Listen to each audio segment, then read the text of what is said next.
الحمدللہ وحدہ والصلاۃ والسلام علی من لا نبی بعدہ اما بعد۔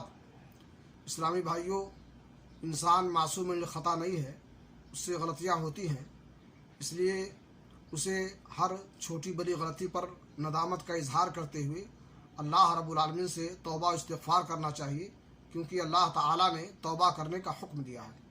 اس لیے ہر شخص، چاہے اس سے چھوٹی غلطی ہو یا بڑی غلطی ہو، اس پر نادم اور پشیمہ ہو کر کے توبہ کرنے میں جلدی کرنی چاہیے اور اسے تاخیر نہیں کرنا چاہیے۔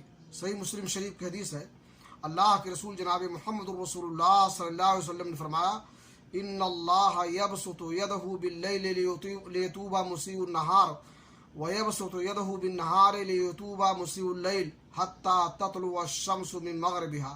اللہ رب العالمین اپنے ہاتھ کو رات میں پھیلاتا ہے تاکہ دن میں غلطیاں کرنے والا توبہ کرے، اور اسی طرح سے دن میں اللہ رب العالمین اپنے ہاتھ کو پھیلاتا ہے تاکہ رات میں غلطیاں کرنے والا اور گناہ کا ارتکاب کرنے والا توبہ و استغفار کرے، اور یہ سلسلہ اس وقت تک جاری رہے گا جب تک کہ سورج مغرب سے طلوع نہیں ہوگا۔